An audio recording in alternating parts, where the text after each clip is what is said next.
Hello everyone, कैसे हो आप सभी लोग।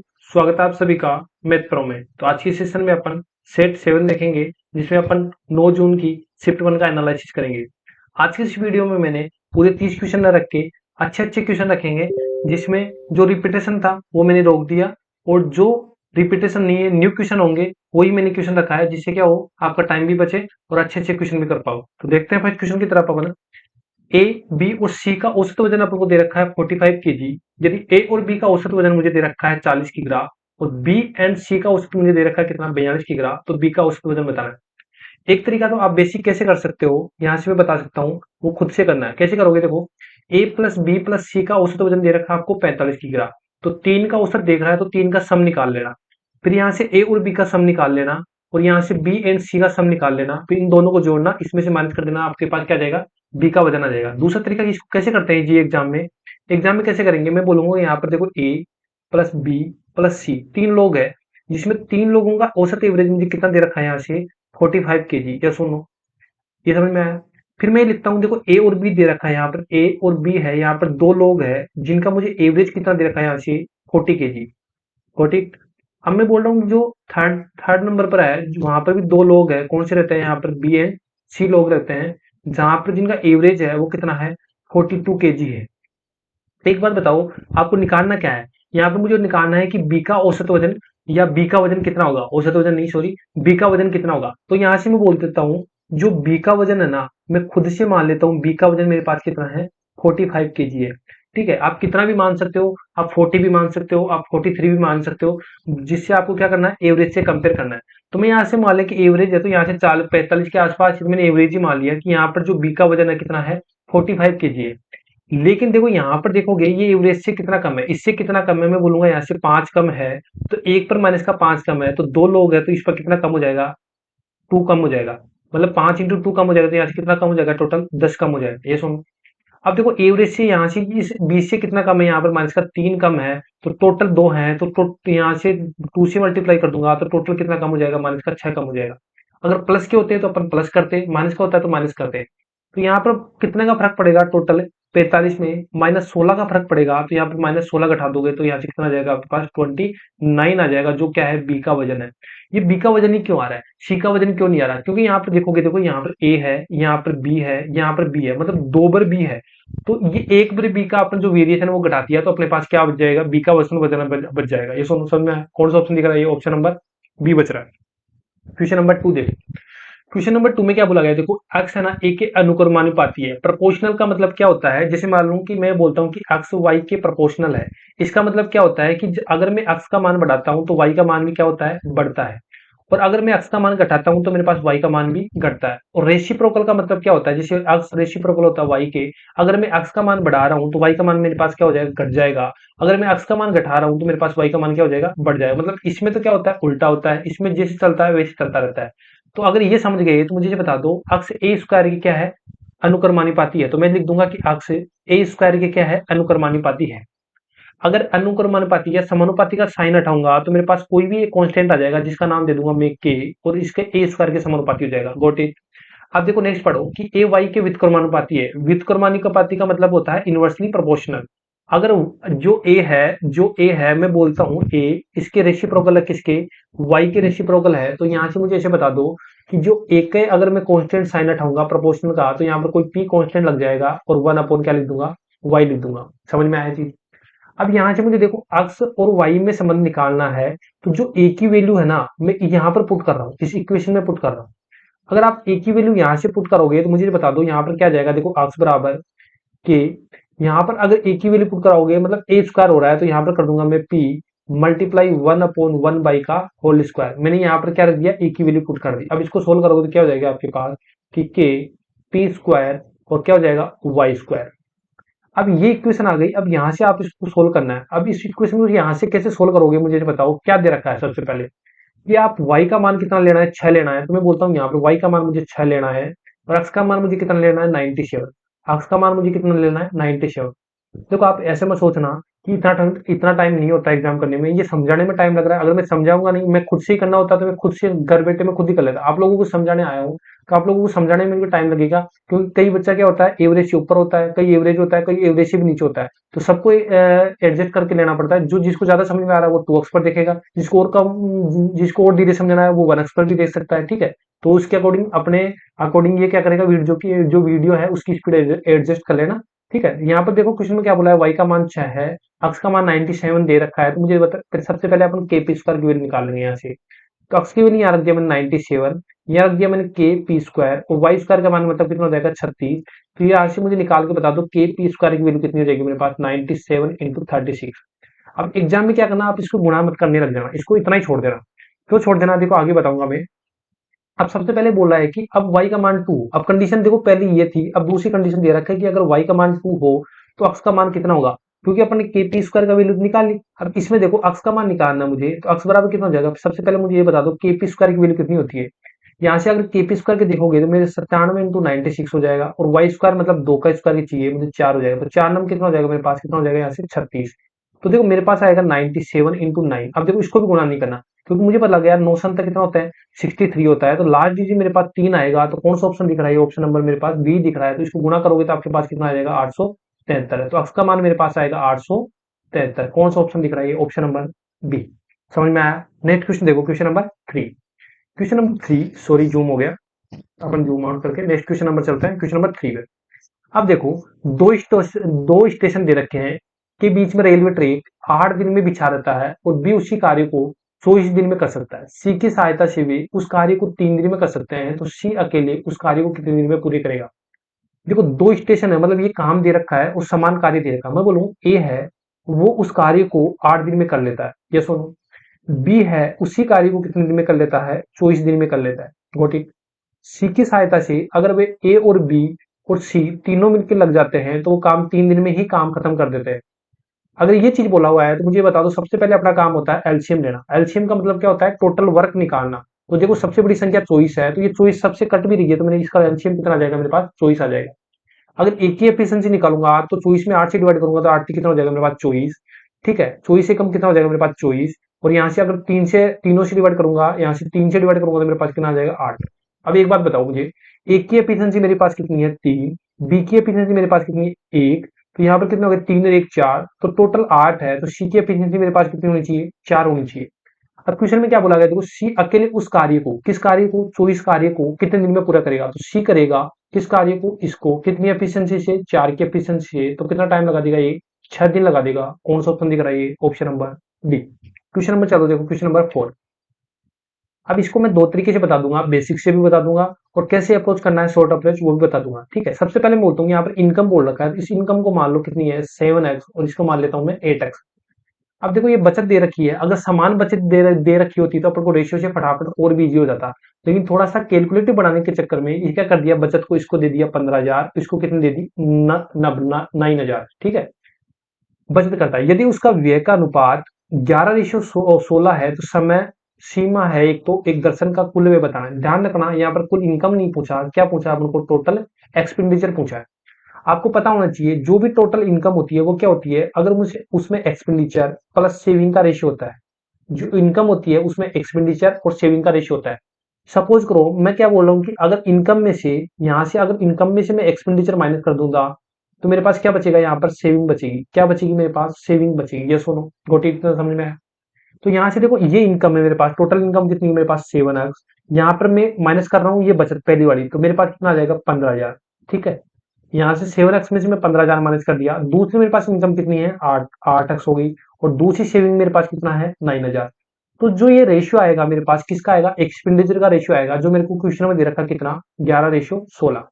क्योंकि पहले का एक्सपेंडिचर इतना है, दूसरे का एक्सपेंडिचर इतना है, मैंने रेशियो ले लिया, क्योंकि मेरे पता है ये क्या होती है मेरे पास इनकम, ये मेरे पास क्या होती है एक्सपेंडिचर, ये क्या होती है मेरे पास सेविंग दे रखा क्वेश्चन में। तो इनकम माइनस सेविंग करूंगा तो मेरे पास एक्सपेंडिचर आएगा, वो रेशियो मेरे कुछ क्वेश्चन में दे रखा कितना, ये। अब देखो यहाँ से इसको सोल्व करना है, तो मुझे बता दो 16 × 17 मेरे पास कितना होता है, 112x। कितना होता है, 112x माइनस 15,000 मल्टीप्लाई 16 करोगे तो कितना आ जाएगा आपके पास, 2,40,000। कितना आ जाएगा, ये आ जाएगा। मल्टीप्लाई करोगे तो 11 × 8 कितना होता है, 88x। मल्टीप्लाई करो 11 × 9 कितना होता है, 99,000। देखो 112 में से ये 88 उधर जाएगा तो मेरे पास कितना बचेगा, 24x बचेगा। ये सुनो, ये सबसे पहले बेसिक बता रहा हूँ। अगर आपको कुछ नहीं आया तो आपको बेसिक रहेगा तो आप किसी भी क्वेश्चन को सोल्व कर सकते हो अगर आपके पास टाइम लगता है। पहला मेथड यही होता है, इसको सोल्व करा रहा हूँ, फिर बाद में जो एग्जाम में अप्रोच करना है वो भी बता दूंगा, ठीक है। पहले ये समझो। तो यहाँ से अगर इसको इधर लेके जाओगे तो ये प्लस का हो जाएगा, तो 2,40,000 में से 99,000 माइनस करोगे तो आपके पास बचेगा कितना, बचेगा 1,41,000, ठीक है। अब देखो यहाँ से अगर इसको कैंसिल आउट करते हो तो आपके पास कितना आ जाएगा, अगर इसको 24 से कैंसिल आउट करोगे तो आपके अक्स की जो वैल्यू आ जाएगी वो कितनी आ जाएगी, 5,875। अब अगर यहाँ से 5,875 आ जाएगी तो मुझे जो बता दो टोटल एक्सपेंडिचर कितना है, टोटल इनकम कितनी हो जाएगी, 7 + 8 कितनी हो जाएगी मेरे पास, टोटल इनकम कितनी हो जाएगी, 15x। अगर आप 15x की वैल्यू निकालोगे तो यहाँ से कितना हो जाएगा, 15 इंटू 5,875 निकालोगे तो मेरे पास जो वैल्यू आ जाएगी वो कितनी आ जाएगी, 88,125। कई बार आप देखने लग जाते हो कि ये तो ऑप्शन में नहीं दे रहा, अपन गलत कर रहे हैं, लेकिन आपको ये पता होना चाहिए अपन ये निकाला क्या है, टोटल इनकम निकाला है, लेकिन क्वेश्चन में पूछा क्या है, टोटल वे निकाला है। तो टोटल वे कैसे कैसे निकलेगा, अगर टोटल वे निकालना है तो इस इनकम में से मैं टोटल सेविंग निकाल दूंगा तो मेरे पास क्या आ जाएगा, एक्सपेंडिचर आ जाएगा। तो मुझे लेकिन टोटल सेविंग कितनी है मुझे पता है, क्वेश्चन में दे रखी है 15,000 + 9,000। तो 15,000 माइनस 9,000 मेरे पास निकालूंगा तो मेरे पास 24,000 हो जाएगा। अगर इसमें से मैं 24,000 माइनस कर दूंगा, ये मेरे पास क्या है, सेविंग है, तो मेरे पास जो बचेगी वो क्या बचेगी, एक्सपेंडिचर बचेगा। कितना बचेगा टोटल, 6,400 नहीं, कितना बचेगा, 64,125, ठीक है। यहाँ से 5 जाएगा, 2 बचेगा और 1 बचेगा और 4 बचेगा, 6 बचेगा, ठीक है। तो मेरे पास ये टोटल एक्सपेंडिचर बच जाएगा, कितना बच जाएगा, 64,125, ठीक है, 64,125 बच जाएगा। कौन सा ऑप्शन दिख रहा है, ऑप्शन नंबर सी दिख रहा है। बाकी इस क्वेश्चन को रेशियो से कैसे करोगे, जिसको अपन डबल क्रॉस मेथड भी बोलते हैं, कैसे करोगे, देखो यहाँ पे मैं बोल देता हूँ सीमा है, यहाँ पर मेरे पास कितना है, जो पीयूष है या कौन है, यहाँ पर कौन है, दर्शन है। तो ये सीमा हो गया, यहाँ पर ये पी हो गया। इसका इनकम का रेशियो मुझे 7 दे रखा है, इसका मुझे कितना दे रखा है, 8 दे रखा है। यहाँ से अगर मैं 15 के, यहाँ पर शॉर्ट में लिख रहा हूँ 15,000 को 15 के, और यहाँ पर माइनस कर रहा है ये, और अगर मैं इसमें इनकम में से 9 के माइनस कर दूंगा, या अगर इनकम में से ये सेविंग माइनस कर दूंगा, अगर सेविंग माइनस कर दूंगा तो मेरे पास क्या आ जाएगा, यहाँ पर एक्सपेंडिचर आ जाएगा, वो कितना दे रखा है क्वेश्चन में, 11:16।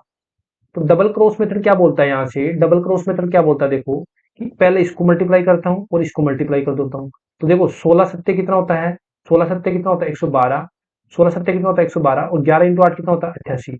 तो यहाँ पर जो रेशियो का आएगा वो किसके बराबर हो जाएगा, वो किसके बराबर हो जाएगा, देखो इसके दूसरे पेन से बताता हूँ आप लोगों को। ये देखो इसके मल्टीप्लाई करोगे 15 इंटू 16 से, और 9 इंटू के से मल्टीप्लाई करोगे, 9 के को 11 से मल्टीप्लाई करोगे। एक बार के को भूल जाओ, क्योंकि अपन को के का मतलब कितना होता है, 1000 होता है, तो इस 1000 को बाद में काम में ले लेंगे। तो देखो 16 इंटू 15 करोगे तो आपके पास कितना आ जाएगा, 240, और 11 इंटू 9 करोगे तो आपके पास कितना आ जाएगा, 99। तो आपको एक वैल्यू की निकाल लेना है। यहाँ से देखो 24 की वैल्यू कितनी आ जाएगी आपके पास, 141। तो एक की वैल्यू निकालोगे यहाँ से, हाँ एक की वैल्यू निकालोगे तो कितना हो जाएगा आपके पास, पहले एक पूरा तो कटेगा नहीं, तो यहाँ से देखो कितना काट दो, 4×7 = 28, ठीक है, 4 से काट दो तो कितना हो जाएगा, 4×7 = 28 है ना, तो 8 हो जाएगा यहाँ से, और यहाँ से कितना हो जाएगा मेरे पास, 47 के, कितना हो जाएगा, 47 के, क्योंकि अपन ने यहाँ पर के चल रहा है, देखो यहाँ पर भी के चल रहा है, यहाँ पर भी के चल रहा है, मैंने यहाँ पर के नहीं लिखा, मतलब इतने होगी। ए की वैल्यू निकालोगे तो कितना हो जाएगा, यहाँ से 47, और के की वैल्यू रख दी मैंने 1000, यहाँ पर टोटल वैल्यू कितनी है, 8। ए की वैल्यू निकाली और टोटल वैल्यू कितनी है मेरे पास, 15, रेशियो में टोटल वैल्यू कितनी है यहाँ पर, 15। तो 15 की वैल्यू निकालोगे तो यहाँ से सेम वैल्यू आएगी, कितनी आ जाएगी, ये वैल्यू आ जाएगी। कितनी वैल्यू अपने पहले निकाली थी, 28,125। तो ये टोटल इनकम आएगी, टोटल इनकम में से आपको टोटल सेविंग निकालनी पड़ेगी, जो कितनी थी अपने पास, 24,000। तो यहाँ से निकालोगे तो कौन सा आ जाएगा आपके पास, एक्सपेंडिचर जो एक्सपेंडिचर है वो कितना आ जाएगा, 64,125, ऑप्शन नंबर सी। ठीक है, मैंने दोनों तरीके से बता दिए, बेसिक से भी बता दिया, और जो डबल क्रॉस मेथड था वो भी बता दिया, यहाँ पर सेकंड मेथड था, ठीक है। तो ये दोनों मेथड बता दिया, इस मेथड से भी कर सकते हो आप, इस मेथड से भी कर सकते हो। थोड़ा कैलकुलेशन है वो तो करना ही पड़ेगा। बाकी नेक्स्ट क्वेश्चन देखते हैं, देखो क्वेश्चन नंबर 5। अब देखो इसको भी मैं दो तरीके से बताऊंगा, एक तो इसमें सक्सेसिव लगता है, मैंने पहले ही बताया था, एक अपन 100 मान के भी कर सकते हैं। सबसे पहले सक्सेसिव बताता हूँ, देखो क्या होता है, इसका फॉर्मूला क्या होता है, a+b+a इंटू बी बटा क्या होता है, 100। अब देखो सक्सेसिव हो रहा है, मुझे बताओ पहले x% अधिक अंकित करता है तो उससे 10% की छूट देता है और इतना परसेंट का लाभ होता है, मतलब प्रॉफिट की वैल्यू आती है 10% का बताओ। देखो पहले x% अधिक कर दिया, फिर 10% की छूट दे दिया, फिर माइनस हो जाएगा x इंटू 10/100। तो यहाँ से मुझे क्या आ जाएगा, टोटल प्रॉफिट पता लग जाएगा, जो कितना है 71% है। देखो 10 से 10 कैंसिल आउट करूंगा, इस 10 का एलसीएम लेके मैं सबसे गुणा करता हूँ तो ये कितना हो जाएगा, 10x।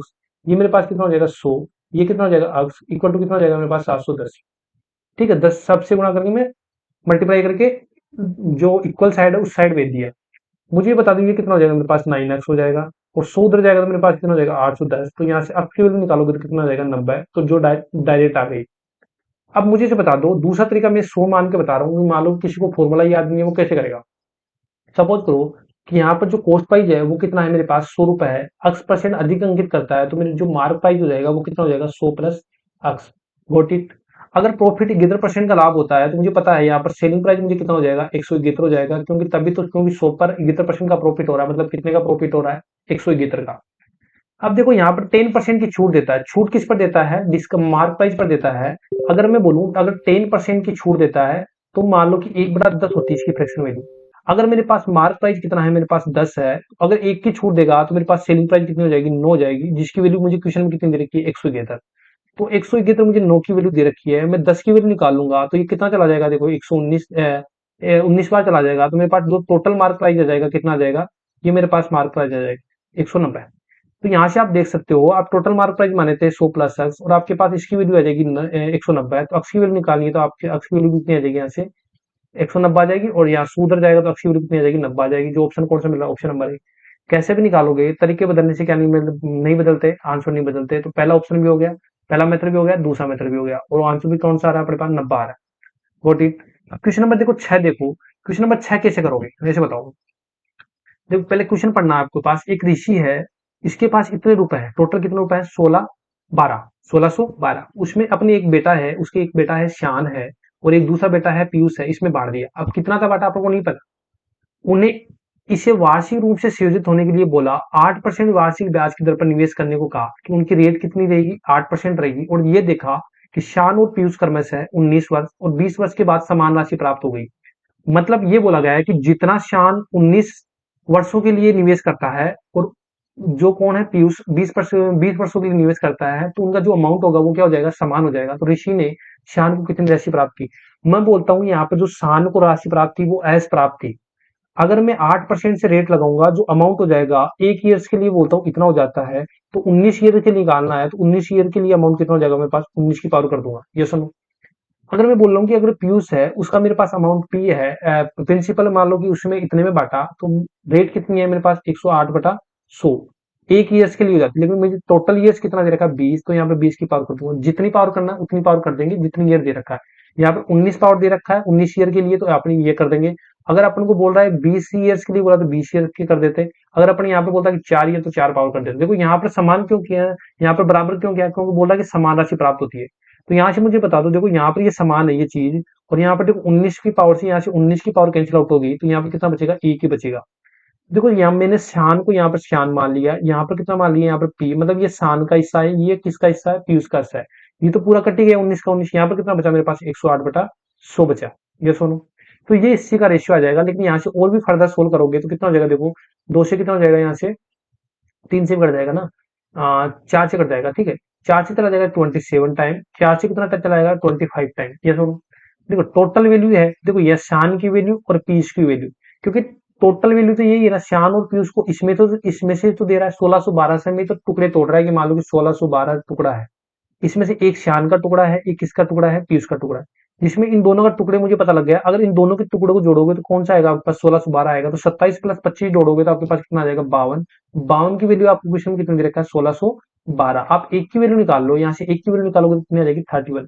अब देखो क्या पूछा है कि ऋषि ने शान को कितनी राशि दी, शान को मतलब कितना देगा 27 की वैल्यू निकालनी है, तो मुझे शान की वैल्यू निकालने के लिए 27 इंटू 31 करूंगा, तो यहाँ से मेरे पास कितना आ जाएगा, अगर इसको सोल्व करते हो तो कितना आ जाएगा आपके पास 837 आ जाएगा। कौन सा ऑप्शन दिख रहा है, ये ऑप्शन नंबर बी दिख रहा है। समझ में आया। नेक्स्ट क्वेश्चन देखो, क्वेश्चन नंबर अपन देखते हैं 7। तो देखो ये अच्छे क्वेश्चन है, तो आप लोगों को लग रहा है कि इतने हार्ड नहीं आते, मैं एनटीपीसी की जो 9 जून की शिफ्ट वन है उसमें से ही उठाया है। बाकी जो क्वेश्चन मैंने स्किप किए हैं वो क्या है, मैंने पीछे वाले जो भी वीडियो करा चुकी है उसमें करा चुका हूँ, या पीछे में कोई भी जो वीडियो लिया उसमें करा चुका हूँ, तो बार बार रिपीट कराने से कोई मतलब नहीं है। फिर आपको भी आप बार बार मैं वही क्वेश्चन लाऊंगा तो आप सोचोगे कि कोई कंटेंट नहीं है ही नहीं है, तो आपको वीडियो देखना पसंद नहीं आएगा। तो मैं ऐसे कंटेंट देना चाहता हूँ कि आपको हर वीडियो में कुछ ना कुछ नया सीखने को मिले। तो यहाँ पर एक क्वेश्चन देखते हैं, क्योंकि अपन 30 क्वेश्चन करेंगे तो 1 घंटा लगेगा, और यहाँ पर अपन इसको कम टाइम में और अच्छे क्वेश्चन करके अपन नेक्स्ट टाइप भी पढ़ सकते हैं, ठीक है। यहाँ पर देखो बबीता एक निश्चित दूरी है 11 किलोमीटर प्रति घंटा की चाल से पहली दूरी की दुगनी दूरी को 44 किलोमीटर प्रति घंटा की चाल से और उस मार्ग में आरंभ बिंदु पर लौटती है, तो पूरी यात्रा में औसत चाल आपको ये दे रखा है, तो वापस यात्रा के लिए उसकी कितना किलोमीटर होगी ये पता है। जब अपन को मानना ही है, अपन डिस्टेंस अपन को यहाँ पर नहीं दे रखा, तो अपन डिस्टेंस खुद से मान सकते हैं। तो यहाँ पर देखो एक चीज बोलेगी, पहली की दूरी दूसरी कितनी है, दुगनी है ना। पहले की दूरी की दुगनी है दूसरी, ठीक है, पहले की दूरी की दुगनी है दूसरी, यहाँ पर बोल रहा है ये। तो मैं बोलूंगी पहला है और दूसरा है, तो मान लो कि पहली दुगनी में बोल लेता हूँ यहाँ पर कितना है, पहली दुगनी में एक मान लेता हूँ, तो दूसरी मेरे पास कितनी हो जाएगी, दुगनी हो जाएगी। तो मैं ऐसे रेशियो मानूंगा कि 11 और 44 का ऐसा मल्टीपल मानूंगा जिसमें 1:2 में तोड़ सकता हूँ। तो मैं यहाँ पर डिस्टेंस खुद से मान लेता हूँ। लेट सपोज मेरे पास डिस्टेंस कितनी है, 66 किलोमीटर है, क्योंकि मैं 66 किलोमीटर को 1:2 में तोड़ सकता हूँ। क्योंकि देखो 66 है, टोटल की वैल्यू में 3 दे रखा है, अगर एक की वैल्यू निकालूंगा तो मेरे पास कितना आ जाएगा, 22 आ जाएगा। और यहाँ से 2 की वैल्यू निकालूंगा तो मेरे पास कितना आ जाएगा, 44 आ जाएगा। ये क्यों निकाल रहा हूँ आप लोगों को थोड़ी देर में समझ में आ जाएगा। देखो मुझे बता दो टाइम क्या होता है, कि डिस्टेंस बाई स्पीड होता है। तो देखो टाइम निकालता हूँ मैं यहाँ से टोटल, तो डिस्टेंस मेरे पास टोटल कितनी है, 66 है। अगर पहली दूरी को 11 किलोमीटर प्रति घंटा से चल रहा है, तो पहली दूरी कितनी है मेरे पास, 11 है, ठीक है। पहली दूरी कितनी है मेरे पास, पहली पहली दूरी कितनी है मेरे पास, 22 है। पहली दूरी मेरे पास कितनी है, 22 है, और किस स्पीड से चल रहा है, 11 किलोमीटर प्रति घंटा से चल रहा है, तो इतना टाइम लेगा, ये सुनो, गॉट इट। अब दूसरी दूरी मेरे पास कितना है, 44 है। दूसरी दूरी मेरे पास कितना है, 44 है, और किस स्पीड से जा रहा है, ये 44 से जाएगा। तो यहाँ से टोटल कितना लग जाएगा, देखो 11 से कितना हो जाएगा, 2 टाइम, 44 से कितना हो जाएगा, 1 टाइम। तो यहाँ से टोटल टाइम में लग जाएगा मुझे कितना, 3 घंटे। यहाँ पर 3 घंटे में इसलिए निकाला क्योंकि मुझे यहाँ से एवरेज स्पीड पता लगा लूंगा कि यहाँ से दोनों के लिए एवरेज स्पीड कितनी हो जाएगी। देखो टोटल डिस्टेंस मेरे पास कितनी है, 66, और यहाँ से टोटल टाइम कितना है मेरे पास, 3 है। तो यहाँ से जो एवरेज स्पीड आ जाएगी मेरे पास कितना आ जाएगा, 22 किलोमीटर प्रति घंटा, ठीक है। यहाँ से एवरेज स्पीड निकाल लिया आपने कितना, 22 किलोमीटर प्रति घंटा निकाल ली। मतलब आपने यहाँ से गए, जाने का टाइम का निकाल ली एवरेज स्पीड। मतलब ये रास्ता है, इसमें आप यहाँ से गए, तो यहाँ से 1:2 रेशियो में तोड़ा, और इसकी मैंने एक एवरेज स्पीड निकाली, वो कितनी निकाली, यहाँ से 22 किलोमीटर प्रति घंटा निकाली। अब आपको आने की एवरेज स्पीड बतानी है, तो क्योंकि टोटल तो अपने के पास कितनी दे रखी है, 34 किलोमीटर पर दे रखा है, तो अपन को इस आने की और जाने की दोनों को मिलाकर कितनी दे रखी है, 34 दे रखा है। मुझे ये वाली स्पीड निकालनी कितनी है, तो ये बताना है मुझे। से बता दो, एक फॉर्मूला पढ़ा है एवरेज स्पीड का, 2 × एक्स प्लस वाई होता है। तो यहाँ पर एक स्पीड तो मैंने पता लगाई कितनी है, 22 किलोमीटर है। तो देखो यहाँ से देखो 2 × 22, 22 रख दूंगा एक की वैल्यू, वाई की वैल्यू में वाई रख देता हूँ, तो यहाँ पर कितना हो जाएगा, देखो 22 + वाई। तो यहाँ से निकालोगे तो टोटल एवरेज स्पीड आएगी, क्योंकि पहले की और इसकी दोनों को मिलाकर ये आएगी। इसका मतलब क्या होता है, टोटल एवरेज स्पीड आती है, ठीक है। जो आप निकालते हो मतलब पहले की स्पीड दूसरे की स्पीड बराबर क्या होता है, टोटल एवरेज स्पीड कितनी हो जाएगी। तो मेरे पास एक स्पीड ये है, ये तो ये है टोटल, और ये जाने की है, तो मेरे पास ये मैं मान लिया कितनी है, वाई है। तो एक स्पीड ये होगी, दूसरी स्पीड ये होगी, तो टोटल मेरे पास क्या आ जाएगी, 34 किलोमीटर प्रति घंटा की स्पीड आ जाएगी। अगर यहाँ से सोल्व करता हूँ तो 2 से कितना हो जाएगा मेरे पास, 17 टाइम हो जाएगा। अब इसको सोल्व कर लो, देखो कितना हो जाएगा। आप अगर इसको सोल्व करते हो, तो आप इसको सोल्व करोगे तो मुझे बताओ कितना हो जाएगा। अगर इसको सोल्व करते हो, देखो यहाँ से चला जाओगे, 22 × 17 कर दो, यहाँ से 22 × 17 कर दो, प्लस कितना कर दोगे, 17 वाई कर दोगे, और ये कितना हो जाएगा, देखो मेरे पास 22 वाई हो जाएगा। ये सो अब देखो ये इधर जाएगा, तो मेरे पास कितना बचेगा, 5 वाई। और मेरे पास ये कितना, 22 × 17 करोगे, देखो 5 से कैंसिल आउट करोगे, 22 × 17 कर दो, देखो 5 से कैंसिल आउट कर दो, इसको 5 का 20 हो जाएगा, और 5 का 20 हो जाएगा। 4.4 × 17 करोगे तो आपके पास कितना आ जाएगा, 74.8 किलोमीटर प्रति घंटा की क्या आ जाएगी, वो स्पीड आ जाएगी। आने की स्पीड उसकी कितनी हो जाएगी, ये हो जाएगी। कौन सा ऑप्शन दिख रहा है, ऑप्शन नंबर ए। ये सबसे अच्छा क्वेश्चन था कौन सी शिफ्ट में, ये 9 जून की जो शिफ्ट था, ये अच्छा ही क्वेश्चन था, इंपॉर्टेंट क्वेश्चन था और अच्छा क्वेश्चन था, ठीक है। इसको स्टार मार्क लगा लेना। अच्छा टाइप भी था और थोड़ा टाइम भी लगेगा। बाकी नेक्स्ट क्वेश्चन देखते हैं अपन, क्वेश्चन नंबर 8 में। अब देखो ये ट्रिग्नोमेट्री का सवाल है, फाई दे रखा है। जब भी एक बात याद रखो, जब भी ऑप्शन मुझे पता लग गया है इंटीजर में है, तो मैं यहाँ पर थीटा के बराबर जब टेन थीटा दे रखा होता तो मैं यहाँ पर 45 पुट कर देता हूँ, क्योंकि टेन थीटा और कोट थीटा की वैल्यू तो मुझे पता है, 45 रखते ही 1 हो जाएगी। देखो यहाँ पर 3 है तो मैंने 3 रख दिया। यहाँ पर टेन फाई, फाई की वैल्यू 45 रखा, तो टेन 45 की वैल्यू 1 होती है, तो 1 का स्क्वायर भी 1 ही होता है। कोट 45 की भी 1 होती है, तो 1 का स्क्वायर भी 1 होता है। अब देखो सेक 45 की होती है √2 का होल स्क्वायर हो जाएगा, और कोस 45 की भी कितनी होती है, √2, इसका भी होल स्क्वायर हो जाएगा। ये कितना हो जाएगा मेरे पास, 5 हो जाएगा, और ये मेरे पास कितना हो जाएगा, 4 हो जाएगा। तो इसका आंसर कितना आ जाएगा मेरे पास, 1 आ जाएगा। कोई भी आपको आइडेंटिटी लगाने की जरूरत नहीं है, जब भी इस प्रकार से इंटीजर वैल्यू दे रखो तो आप सीधा वैल्यू पुट कर दिया करो, आंसर आ जाएगा। ये सुनो नेक्स्ट क्वेश्चन देखो, क्वेश्चन नंबर 9। अब देखो एक क्वेश्चन पढ़ो, अच्छे से पढ़ो। ये राकेश 5,000 की राशि और शिवम 9,000 की राशि पर साधारण ब्याज की दर से समान निवेश करता है। 3 वर्षों के अंत में शिवम को राकेश से इतना अधिक ब्याज प्राप्त होता है, ब्याज की दर बताओ कितनी होगी। एक बात बताओ मुझे, खुद से सोचो। राकेश इतने रुपए की राशि निवेश करता है और स्वयं इतने रुपए की राशि निवेश करता है। ये अधिक ब्याज क्यों मिल रहा है? मुझे ये बताओ, ये अधिक ब्याज क्यों मिल रहा है? ये इसलिए मिल रहा है क्योंकि राकेश ने तो 5,000 के रुपए निवेश की, और जो कौन होगा, शिवम होगा, उसने 9,000 के रुपए। यहाँ पर लिख के बताता हूँ, राकेश ने तो कितने रुपए की निवेश किया? 5,000 की। और जो शिवम है उसने 9,000 रुपए की निवेश किया। अगर ये राकेश से प्लस के 4,000 ज्यादा निवेश नहीं करता तो ये फर्क नहीं आता मेरे पास। तो जो जो अधिक आ रहा है, मतलब जो अधिक आ रहा है, ये प्रिंसिपल काम कर लेगा। अपन ये प्रिंसिपल लेके काम करते हैं कि अगर इस प्रिंसिपल पर अपन 3 ईयर्स के लिए इस रेट से, अपन को रेट नहीं पता, ब्याज लगाते हैं तो अपन को इतना अधिक प्राप्त होगा। क्योंकि अगर 5,000 रुपए होता तो कोई अधिक प्राप्त ही नहीं होता। ये 4,000 रुपए के कारण क्या हो रहा है, अधिक प्राप्त हो रहा है। तो यहाँ पर देखो रेट निकालोगे तो कितना हो जाएगा, देखो एक जीरो से एक जीरो कैंसिल आउट हो जाएगा, यहाँ से ये कैंसिल आउट हो जाएगा, और भारतीय कितना होता है 36। तो मेरे पास रेट हो जाएगा वो, मेरे पास कितना आ जाएगा, 3% आ जाएगा। क्योंकि मेरे पास रेट भी समान है, टाइम भी समान है दोनों के लिए। बस ये आ रहा है तो कहाँ फर्क पड़ रहा है, अमाउंट में जो प्रिंसिपल है उसमें फर्क पड़ रहा है। तो जो प्रिंसिपल में फर्क पड़ रहा है वहां पर 4,000 का, उस पर भी मैं 3% के लिए 8% दर से ब्याज लगाऊंगा, तो मेरे पास जो फर्क पड़ रहा है उसके बराबर कर दूंगा और मेरे पास रेट निकल के आ जाएगी। कौन सा ऑप्शन मिल रहा है? Option number B. ये सुनो, नेक्स्ट क्वेश्चन देखो, क्वेश्चन नंबर 10। देखो ये क्वेश्चन में इक्वेशन बनानी पड़ेगी आपको। इसमें इक्वेशन कैसे बनाओगे? यहाँ पर सबसे पहले पुत्र की आयु के 5 गुना बोल रहा है ना, तो यहाँ पे मैं बोल देता हूँ कि पुत्र की आयु आप क्या बोल लो, अक्स मान लो। अब देखो जैसे जैसे बोले वैसे वैसे अपन क्वेश्चन करते जाएंगे। देखो यदि माता की वर्तमान आयु का 3 गुना उसकी पुत्र की आयु के 5 गुने से कितना है, 36 वर्ष अधिक है, तो माता की आयु में बोल देता हूँ माँ, इसका 3 गुना क्या है, पुत्री की आयु के 5 गुना। पुत्री की आयु मैंने ये बना था, इसका 5 गुना के 36 वर्ष अधिक है, तो ये किसकी हो जाएंगी, बराबर है। अगर पुत्री का 5 आयु गुणा कर दूंगा और 36 वर्ष जोड़ दूंगा तो मेरे पास क्या आ जाएगा, 3 गुना माता की आयु के बराबर हो जाएगा। ये सुन गोट इट। अब क्या बोला गया है, देखो पुत्री की आयु का 3 गुना माता की आयु से 4 वर्ष कम है। क्या बोला गया है, माता की आयु से क्या है, 4 गुना कम है। तो मैं बोलूंगी देखो पुत्री की आयु का 3 गुना, माता की आयु कितनी है, ये है, उसके 4 वर्ष कम है, ये इसके बराबर हो गया। ये बोला गया पुत्री की आयु का 3 गुना, पुत्री की आयु का 3 गुना माता की आयु के 4 गुना से कम है। तो यहाँ से माँ की आयु बताओ कितना हो जाएगा।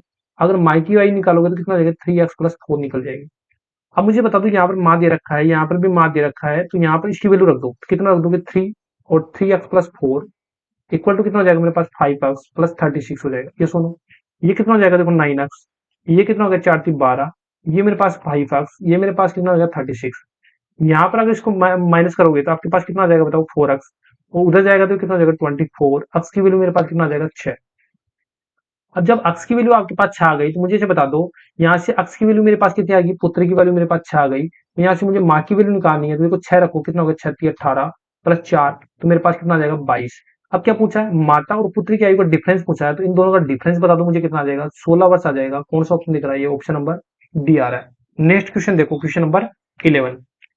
अब बोलो देखो एक समबाहुभुज के लिए अंतःकोण का योगफल उसके बाह्य कोण के योगफल से 250% अधिक है, तो बहुभुज के अंतःकोण का ये माप इतना है, तो मुझे बताओ अक्स का मान बताओ। अंतःकोण का माप 80 डिग्री है। तो एक चीज पता होना चाहिए आपको कि जो इंटीरियर एंगल होता है, यहां लिख देता हूं अंतःकोण, जो भी बहुभुज के अंतःकोण होते हैं प्लस बाह्य कोण, अंतःकोण या बाह्य कोण, इन दोनों का कोणों का योग करोगे तो आपके पास ऑलवेज कितना आएगा, 180 डिग्री आएगा। अब 250% अधिक है, तो 250% की फ्रैक्शन वैल्यू बोलूंगा तो यहाँ से कितना हो जाएगा, देखो 5/2 हो जाएगा। अगर मैं बाह्य कोण से इतना अधिक है, तो मैं बोल रहा हूँ बाह्य कोण मेरे पास कितना है, 2 अधिक है। बाह्य कोण मेरे पास कितना है, 2 अधिक है। तो जो इंटीरियर एंगल आएगा इससे 5 अधिक है, इससे 5 अधिक है, तो मेरे पास इंटीरियर एंगल कितना आ जाएगा, 7 आ जाएगा। तो अगर मेरे पास बाह्य कोण 2 है तो इंटीरियर एंगल इससे 5 अधिक है, तो 5 अधिक हो जाएगा, इंटीरियर एंगल मेरे पास कितना आ जाएगा, 7। तो 7+2, देखो राउंड में मैं कर रहा हूँ, इसका मतलब क्या, रेशियो है, रियल वैल्यू नहीं है, तो 180 की वैल्यू के बराबर है। तो यहाँ पर 9 की रेशियो की वैल्यू मेरे पास कितनी आ जाएगी, 180। तो 1 की वैल्यू निकालोगे तो यहाँ से कितना आ जाएगा, कितना आ जाएगा, 9 दूनी 18, 20 आ जाएगा। लेकिन पूछा क्या है कि बहुभुज के प्रत्येक अंतःकोण कितना है, 7 है, तो 7 की वैल्यू निकालोगे तो कितना हो जाएगा, 20 × 7 करोगे, यहाँ से कितना हो जाएगा, 140 डिग्री आ जाएगा। कौन सा ऑप्शन दिख रहा है, ये ऑप्शन नंबर आपके पास डी दिख रहा है। समझ में आया, इजी था ये क्वेश्चन, लेकिन लिया क्योंकि आपको मैंने ये पहला क्वेश्चन नहीं कराया, पहले आया भी नहीं था। नेक्स्ट क्वेश्चन देखो, क्वेश्चन नंबर 12 है। अब देखो यदि माल 450 रुपए में खरीदा गया, 1/3 माल 10% की हानि पर बेचा गया, पूरे लेन देन में 20% का लाभ प्राप्त करने के लिए शेष माल को कितने प्रतिशत का लाभ होकर बेचा गया। आप ये मत सोचना कि थोड़ा बहुत लंबा वीडियो रहा है, मैं एक वीडियो को एक ही क्वेश्चन के कई दो मेथड भी बताता हूँ। जैसे इस क्वेश्चन को भी मैं 2 मेथड से तरीके से बताऊंगा, पीछे भी मैं 2 तरीके से मेथड बताऊंगा, जिससे क्या हो जाता है, वीडियो लंबा हो जाता है। लेकिन वीडियो लंबा हुआ थोड़ा बहुत, लेकिन आपको सीखने को तो मिला कुछ ना कुछ नया। ठीक है, तो यहाँ पर देखो मुझे जब भी इस प्रकार के क्वेश्चन करना होता है तो इस डाटा का यूज नहीं होता। देखो 1/3 माल हो गया, 1/3 पर 10% की हानि होती है तो मैंने ऐसे लिख दिया। अब देखो टोटल 1 हो गया, तो इस 1 में से 1/3 माइनस करा तो मेरे पास बचा कितना, 2/3। तो ये बोला कि इस पूरे लेन-देन पर इतना लाभ होता है, शेष पर बताओ। तो मुझे पता है कि 2/3 शेष है, उस पर मुझे पता है कि x% का लाभ होता है, मुझे नहीं पता कितना परसेंट का लाभ हो रहा है, कितना का, मैंने x मान लिया। अब अगर यहाँ पर इतने का लाभ हो रहा है, 2/3 पर इतना हो रहा है, तो टोटल पर कितना हो रहा है, 20% का लाभ हो रहा है। अब इसको सोल्व करना है, तो देखो यहाँ से 2/3 x हो जाएगा, और यहाँ से देखो उधर जाएगा तो ये कितना हो जाएगा 20, और यहाँ से कितना हो जाएगा 10/3। यहाँ से अगर इसको सोल्व करोगे तो कितना हो गया 60 + 70/3 हो जाएगा। ठीक है, देखो 3 से 3 कैंसिल आउट हो जाएगा, 2 से कितना हो जाएगा, ये 35 टाइम हो जाएगा, तो अक्स की वैल्यू हो जाएगी मेरे पास कितना आ जाएगी, 35% का प्रॉफिट हो जाएगा। एक तरीका तो ये है, इजी है। दूसरा तरीका आप कैसे सोचोगे मुझे से बता दो। देखो टोटल 1/3 माल बोल रहा है ना, यहाँ पर 1/3, तो मैं बोलूंगी टोटल को आप कितना मान लो, 3 ही मान लो, जिसमें एक पर कितना हो रहा है, टोटल ए, इसमें एक भाग पर तो 10% की हानि होती है। टोटल में बोल दिया कितना, 3 है, जिस पर 20% का लाभ हो रहा है, ये सुनो। अब देखो 3 में से एक हो गया तो बचा मेरे पास कितना भाग, दूसरा भाग बचा, इस पर मुझे पता नहीं कितना परसेंट का लाभ होता है। तो मुझे एक पर 10% की हानि हो रही है, तो टोटल हानि कितनी हो जाएगी, माइनस का 10 हो जाएगा। तो यहाँ पर कितना हो जाएगा, देखो 2x हो जाएगा, लाभ हो रहा है तो। और यहाँ पर कितने का प्रॉफिट हो रहा है, तो यहाँ पर देखो 1 पर 20 का प्रॉफिट हो रहा है, तो 3 पर कितने का प्रॉफिट हो जाएगा, टोटल 60 हो जाएगा। तो इस 10 उधर जाएगा तो मेरे पास कितना हो जाएगा, 2x बराबर 70 हो जाएगा, x बराबर मेरे पास कितना आ जाएगा, 35% आ जाएगा प्रॉफिट। तो देखो ऊपर वाले में भी 35% आ रहा था, यहाँ पर भी 35% आ रहा था। मेथड आपको दोनों सीखने हैं। अब आपको ये देखना है कि एग्जाम में कौन सा बेस्ट लग रहा है, जो माइंड में क्लिक करे वही अपन लगा देंगे। कौन सा ऑप्शन दिख रहा है, option number A. Last and final question रखेंगे, क्योंकि इसमें मैंने इतने ही क्वेश्चन रखे थे और इसमें ये लास्ट एंड फाइनल क्वेश्चन आपको बताना है। कैसे बताओगे, देखो एक तरीका तो इसको बेसिक से कैसे करोगे कि मैं बोलूंगा इसका प्रति व्यक्ति औसत व्यक्ति व्यय बताना है, तो इसको कैसे करोगे बताओ। इसको एक तरीका बेसिक तो ये है कि देखो 8 इंटू ये करोगे तो टोटल आपके पास आ जाएगा कितना, उसका रुपए, 8 शर्टों का रुपया आ जाएगा। 10 पेंट का इसको मल्टीप्लाई करोगे तो आपके पास आ जाएगा कितना, 10 पेंट का रुपया आ जाएगा टोटल। और 12 जोड़ी का इतना करोगे तो यहाँ आ जाएगा। तो टोटल रुपए को जोड़ना, और 8, 10 और 12 मतलब 30 से डिवाइड करोगे तो आप प्रति व्यक्ति औसत आ जाएगा। क्यों, क्या करते हैं कि टोटल जितना होता है और टोटल कितनी क्वांटिटी है, तो 8, 10 और 12 को भाग देके आप निकाल सकते हैं। बाकी ऐसे करते हैं, देखो 8 है, 10 है एंड 12 है। जब आपको औसत ही लेना है तो मैं बोलूँ इनका ही इनका भी रेशियो ले लो, तो 2 से कट जाएगा 4, ये हो जाएगा 5 और ये हो जाएगा 6, क्योंकि कैलकुलेशन क्या हो जाएगी, इजी। तो 4 पर कितना रुपए प्रति हो रहा है, 550 हो रहा है। तो यहाँ पर कितना हो रहा है, 1000 हो रहा है, और यहाँ पर कितना हो रहा है, मेरे पास 850 हो रहा है। ये सुनो, जब मुझे कटेगा ही, जब मुझे पता है लास्ट में इससे डिवाइड होगा, तो मैं पहले ही 2 से सबको काट दिया। समझ में आया। देखो 1 पर 550 है, तो 4 पर कितना हो जाएगा टोटल, मुझे बता दो कितना हो जाएगा, 2200 हो जाएगा। अगर 1 पर 1000 है तो 5 पर कितना हो जाएगा मेरे पास, टोटल बता दो कितना हो जाएगा, 5000 हो जाएगा। अगर 1 पर 8 850 है, 6 पर मेरे पास कितना हो जाएगा, 5100 हो जाएगा। तो यहाँ से टोटल जोड़ोगे तो कितना हो जाएगा, 123,000।